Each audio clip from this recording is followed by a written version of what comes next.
Olá! Hoje eu quero trazer para vocês um tema muito recorrente no escritório. Quero falar especificamente sobre guarda compartilhada no divórcio litigioso, obviamente, porque se fosse um divórcio consensual, essa briga, essa questão já estaria sanada. Então, pois bem, existe um mito muito grande entre a guarda compartilhada e especificamente confundido com a questão das visitas. Então eu vou explicar para vocês especificamente como eu faço no consultório, meu Deus, no escritório. Agora eu achei que eu era médica. Justamente para poder desmistificar essa questão de guarda compartilhada com visitas. O que a população em geral entende sobre guarda compartilhada, tá bom? Lógico que há exceções, mas eu vejo pelo meu dia a dia no escritório. Então, se eu atendo 3, 4 clientes no dia, 3 acham que guarda compartilhada é aquela que a criança fica 15 dias com o pai e 15 dias com a mãe. Pois bem, com a mãe. Vamos organizar um pouco a questão aqui. O que é a guarda compartilhada? Primeiro aspecto, que essa guarda, ela é a regra da lei. Guarda compartilhada é a regra da lei. Guarda unilateral é a exceção da lei, tá bom? Por que eu quero dizer isso? Porque as mamães chegam no escritório, a primeira coisa que as mamães dizem é: doutora, eu não quero a guarda compartilhada. E aí eu troco a assertiva pergunta para a mamãe: você sabe o que é a guarda compartilhada? Guarda compartilhada, de uma forma simples de se repassar aos clientes, e me perdoem inclusive as pessoas que assistem os vídeos que são advogados e pessoas bacharéis, enfim, de uma linguagem mais simples, é a responsabilidade civil dos adultos, dos pais em relação às crianças. Tá bom? Qual que é o exemplo majoritário que eu passo para os meus clientes em consultoria? Imagina que precisa de uma autorização de uma escola, de um curso, sei lá, de um tratamento médico, enfim. Quem pode dar essa autorização, essa outorga do menor de idade? É quem possui a guarda. Então, guarda compartilhada, via de regra, é quem tem a responsabilidade civil do menor de idade, tá bom? Diferente das visitas. Eu tô vendo aqui no vídeo que tem um vermelhinho ainda, mas é da cirurgia que eu fiz. Há muito tempo eu já expliquei pra vocês que fiz uma cirurgia reparadora e isso tá um pouquinho me incomodando, mas vamos lá. A cicatrização, é que eu tô sem maquiagem, mas enfim, vamos lá. Pra você ver que meus vídeos realmente são vídeos caseiros, eu estou estudando agora. E aí me veio um insight para fazer um vídeo para vocês. Então, peço desculpas pela informalidade, mas é isso que deixa a gente mais próximo, não é verdade? Então, vamos lá. Guarda compartilhada, retornando, né? Guarda compartilhada é a responsabilidade civil de ambos os pais sobre a criança. É aquele que pode ir numa reunião, é aquele que pode assinar um contrato, é aquele... Eu não sei se hoje em dia existe isso, tá? Mas eu sou da época que, se você tinha algum acidente, alguma cirurgia emergencial, você tinha que ir até o hospital e assinar um cheque em branco. Eu lembro que quando eu era adolescente, sofri um acidente gravíssimo, inclusive, e eu precisava de depois de adulta que eu fiquei sabendo, lógico, que meu pai precisava dar um cheque em branco para autorizar uma cirurgia, caso o plano não autorizasse, enfim. Quem tem essa responsabilidade é quem tem a guarda. Doutora, mas é aquela questão de 15 dias na casa de cada pai. Isso daí é regulamentação das visitas, tá bom? Então vamos abrir um quadro. Guarda compartilhada é quando existe a responsabilidade civil de forma compartilhada, pai e mãe, em relação ao menor. A visita, ela pode ser estipulada através de dias fixos, tanto quanto visita livre, que existem algumas possibilidades, e também tem casos que o pai também não quer ver a criança. Infelizmente existe essa condição. Existem possibilidades de que a criança consegue sim permanecer alguns dias na casa do pai, na casa da mãe.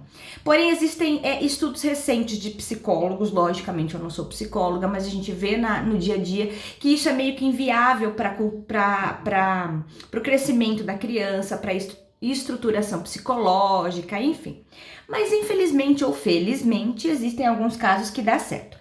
Mas via de regra, o geral é 15 dias de forma alternada com o cônjuge do qual a criança não tem a residência fixa. Um exemplo que geralmente acontece, a guarda fica de responsabilidade de ambos os cônjuges, tá certo? Essa é a regra. Com residência fixa na casa da mãe, lógico que existe residência fixa na casa do pai, mas isso é muito raro acontecer, mas acontece. E as visitas são regulamentadas de acordo com a lei, de forma geral, de forma quinzenal, ou seja, final de semana alternado, final de semana com a mãe sim, final de semana sim com o pai. Então, existe esse mito e essa, como que eu posso dizer, conflito de entendimentos, tá bom? Então, doutora, como que funciona? Eu fico preocupada porque eu não quero que o meu filho fique 15 dias com o pai, ou não, aliás, não quero que o pai fique 15 dias com a criança e tudo mais. Isso vai ser discutido no procedimento, no processo, tá certo? Então, como que vai acontecer? Normalmente, a gente apresenta para o juiz o que seria viável para a criança. Explica a rotina de escola, de curso, de estudos. Existem crianças que precisam de medicamento específico, existe criança que tem mais afinidade com a mãe, mais afinidade com o pai. Então, toda essa rotina que já está instalada na família é apresentada ao juiz. E o Ministério Público, por sua vez, como interessado na regulamentação como que eu posso dizer? O Ministério Público é como se fosse um advogado do menor de idade, tá bom? Então o Ministério Público, ele vê, interesse do menor de idade. O Ministério Público vê essa condição e fala, opa, pera, essa criança realmente tem uma necessidade especial porque tem um autismo, essa criança tem alguma doença específica, ou sim, essa criança estuda de regime integral, faz algum tipo de curso. Então o Ministério Público tá ali na condição do processo para verificar os direitos específicos da criança.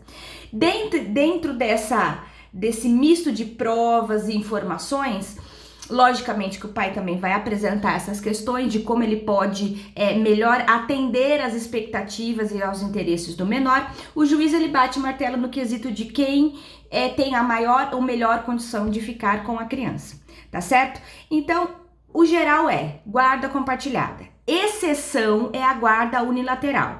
A guarda unilateral, geralmente, tá? São 100% dos casos. Mas eu digo pela quantidade de pessoas que procuram o escritório. A guarda unilateral fica com a mãe, tá? Normalmente. Com residência fixa na casa da mãe, que é outro aspecto legal de ficar regularizado no acordo, tá bom? Ou na sentença, enfim. E então é regularizado as visitas.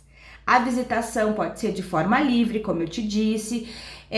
Já vi casos que o pai pega na quarta-feira e depois pega na sexta. Tem casos que a criança fica a semana inteira com o pai, depois uma semana com a mãe. Tem casos que é de forma quinzenal e tem casos também que não há interesse nenhum da parte oposta, que normalmente é o pai, de pegar as crianças. Então, mamães, por que eu fiz esse vídeo? Eu sei que tá um pouco meio confuso as informações, porque eu quero trazer muita coisa para vocês. Mas não se assustem com a guarda compartilhada. Muito pelo contrário, tirem esse fardo de cima de vocês na questão de responsabilidade civil das crianças. E numa dessa, com uma guarda compartilhada, porque via de regra, o papai vai falar para vocês que eles vão tomar a guarda das crianças se vocês ingressarem com uma ação. E isso é de praxe, tá bom? O papai que lutou muito por uma guarda compartilhada ou quis mostrar justamente para o judiciário, para o juiz, de que realmente era um pai apto para ter a guarda da criança, chama ele para ir numa reunião. Opa, sem querer eu liguei minha aula aqui. Chama ele para ir numa reunião, chama ele para ficar na fila para conseguir uma bolsa de estudos ou para conseguir vaga numa escola municipal ou estadual. Então, quando a pessoa tem essa responsabilidade, quer ter essa responsabilidade, ela deve se comportar como, tá certo? Então, mamães, não se sobrecarreguem com as responsabilidades civis da criança. Quer se inscrever numa natação, quer ir numa reunião de escola, quer resolver alguma questão jurídica da criança, chame o papai para poder atrelar mais essas questões, né? Para que ele se possa, entre aspas, se responsabilizar mais de acordo com aquilo que ele desejou ao judiciário, ou seja, a guarda compartilhada. E mamãe e papai que não gostariam de ter essa guarda compartilhada, vocês podem expressar essa vontade para o Poder Judiciário, tá certo? Ela é a regra, mas a exceção também é verdadeira. E tem muitos pais que têm a consciência de que não estará tão presente juridicamente com a criança a ponto de ter a noção de não permitir ou não querer que o judiciário determine a ele essa guarda compartilhada. Então, ele também pode manifestar: excelência, eu não tenho interesse na guarda compartilhada. Então, para finalizar, para resumir, porque ficou um vídeo muito longo, guarda compartilhada é unicamente a responsabilidade civil dos pais em relação às crianças e é totalmente diferente da regulamentação de visitas, tá bom? Tem guarda compartilhada que não tem nem visitas e tem guarda unilateral que o pai é extremamente presente, que inclusive tem visitação livre com as crianças, seja por vídeo todos os dias, seja por buscar as crianças na escola, ou seja unicamente por o fato das crianças já serem adolescentes, maiores, né? Não maiores de idade, mas maiores no conhecimento, e eles falam: olha, hoje eu quero ir pro pai, hoje eu não quero ir. E aí fica uma questão mais saudável, tá bom? Então vamos desmistificar a questão da guarda compartilhada. Não se assustem, mamães. Um beijo e até o próximo vídeo.